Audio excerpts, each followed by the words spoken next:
In 2001, the United States had the most advanced military in the history of the world. Stealth aircraft, precision-guided munitions, satellite-linked command networks that could track a target from space. The U.S. military had just demonstrated what it could do in the Gulf War a decade earlier. 6 weeks of airstrikes, 100 hours of ground combat, complete victory. The world took note. So did Beijing. What happened next is documented. Most people never followed the paper trail. If that interests you, subscribe, because this channel covers what most people slept through. Part 1. Context. On September 11, 2001, the United States entered a new kind of war. Not against a rival superpower, not against tanks and fighter jets, against an ideology, against small, distributed cells of fighters who used box cutters, IEDs, improvised explosive devices, essentially roadside bombs, and mobile phones to fight one of the most expensive military establishments on Earth. The Pentagon's initial response was fast. Afghanistan fell within weeks. By 2003, the U.S. had invaded Iraq. Saddam Hussein's conventional military was dismantled in 21 days. But the war didn't end there. It changed shape. IEDs became the primary weapon of the insurgency. By 2007, they were responsible for more than 70% of all American combat casualties in Iraq and Afghanistan. The U.S. military pivoted its entire acquisition strategy to meet that threat.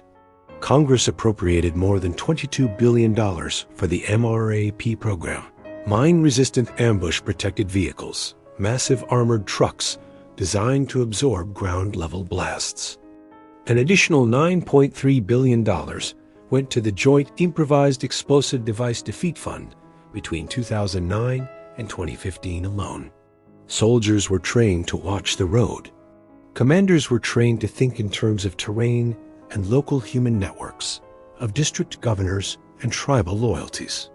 It was a war of patience, proximity, and counterinsurgency. And it consumed the U.S. military for 20 years. According to Brown University's Costs of War project, the total financial cost of the post-9/11 wars in Iraq, Afghanistan, Pakistan, Syria, and related operations reached approximately $8 trillion. That figure includes direct military spending, care for veterans, and interest on borrowed money. It does not include future costs. Brown estimates that caring for post-9/11 war veterans alone will reach between $2.2 and $2.5 trillion by 2050, and most of that bill has not yet been paid. 900,000 people died as a direct result of those wars. 38 million were displaced. While this was happening, something else was happening, quietly, and with deliberate purpose. Part 2. The Hidden Truth. There is a specific phrase that national security professionals use to describe what they observed during the War on Terror years. It is called opportunity cost. Every strategic dollar spent looking one direction is a dollar not spent looking somewhere else. The most documented account of what China was doing during the War on Terror years comes not from a think tank. It comes from the people who were there. A CIA analyst who completed 3 tours in Iraq between 2003 and 2011 described what she observed after returning from the field. The assessment was direct. While American forces were learning how to protect themselves from bombs buried under dirt roads, Chinese military planners were sitting in rooms studying a different problem entirely. Not how to fight the United States in a street-by-street insurgency, but how to defeat the United States before it could ever bring its conventional power to bear. The answer they came to: make it blind, deaf, and mute before the first shot is fired. The paper trail from that period is extensive. Defense analysts at the National Bureau of Asian Research documented the Chinese military. Strategists studied American operations in the Gulf War, Kosovo, Afghanistan, and Iraq with close attention. What they observed was a military that won through connectivity, satellites that guided bombs to within feet of a target, communications networks that linked the pilot to a commander to a president in real time, surveillance systems that mapped a battlefield before troops ever landed on it. The conclusion Beijing reached was recorded. Destroy that connectivity, and the United States cannot function as a military force. China's response was a sustained 20-year investment in counter-space capabilities. By the time U.S. forces were withdrawing from Afghanistan in 2021, China had developed kinetic kill missiles capable of destroying satellites in orbit, ground-based laser weapons capable of blinding satellite sensors, jammers targeting GPS navigation and military communications, orbiting space robots capable of physically pulling satellites from their operating positions.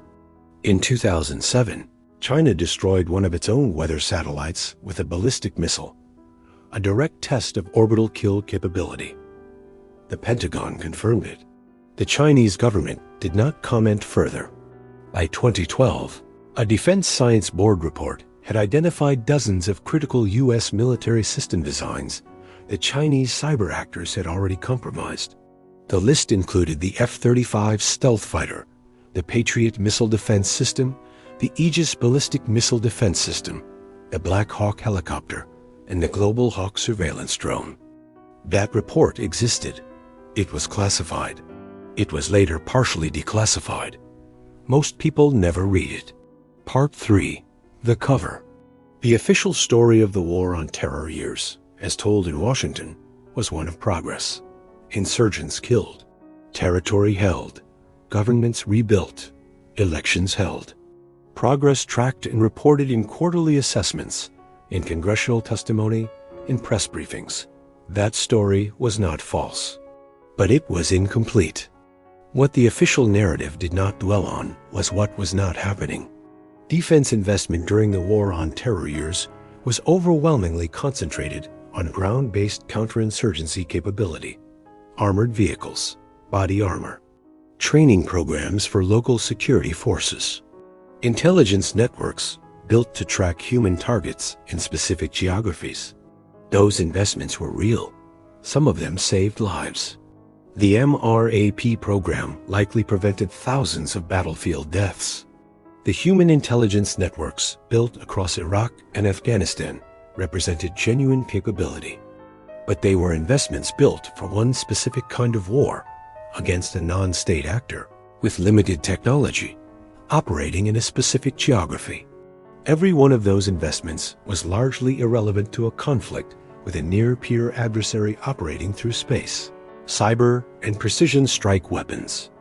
The gap was visible to those who looked. It was not a secret.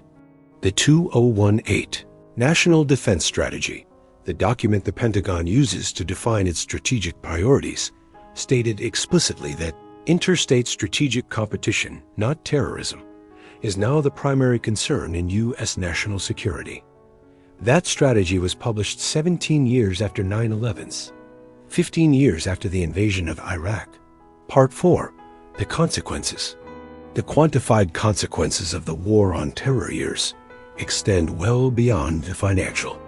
The Brown University Costs of War project documented that 4 times as many active duty personnel and war veterans from post-9/11's conflicts died of suicide than in combat.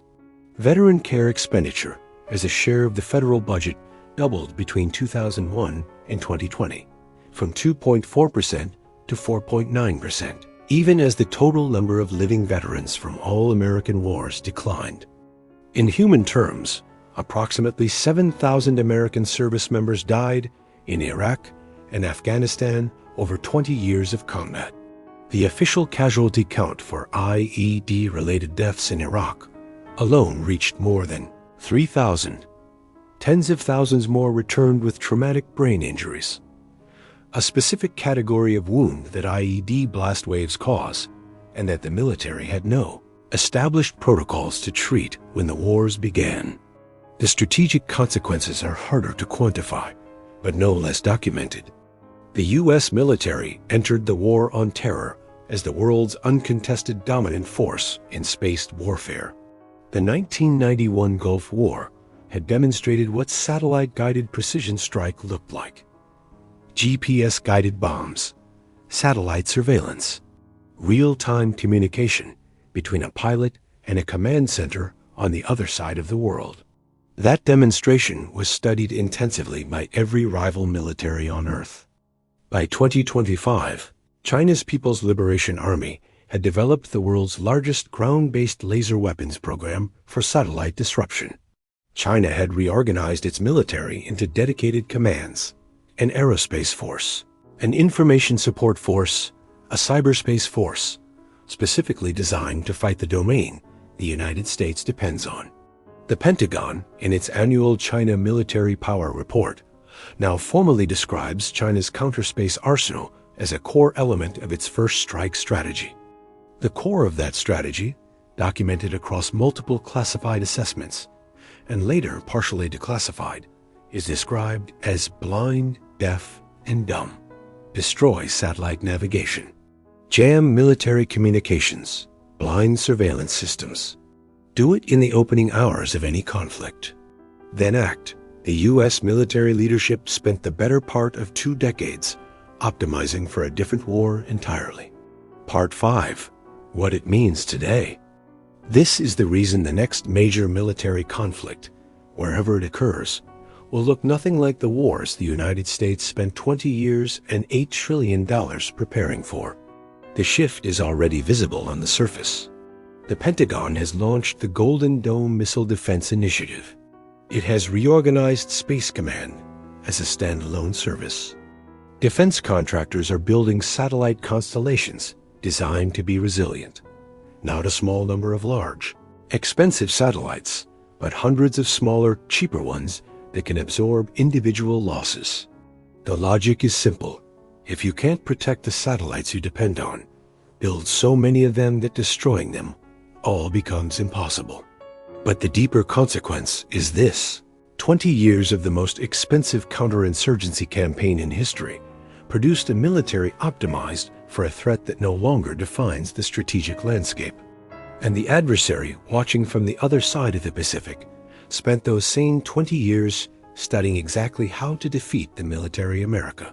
Actually built, not the IED-resistant, ground force-heavy, human intelligence-driven machine that emerged from Iraq and Afghanistan, but the satellite-dependent, precision-strike, communications-networked force that won the Gulf War in 1991. There is a formal name for this. In national security analysis, it is called opportunity cost. The memo said it plainly. According to those who were in the field, the lesson from 20 years in Iraq and Afghanistan is not about military power. It is about what military power cannot buy. It cannot buy clarity of purpose. It cannot guarantee that a war, once started, remains the kind of war you planned for. And it cannot recover the 2 decades of strategic investment that a patient rival spent while you are looking somewhere else. The files are public. The assessments are declassified. The numbers are documented. Most people slept through this. You didn't. Subscribe, because there's more.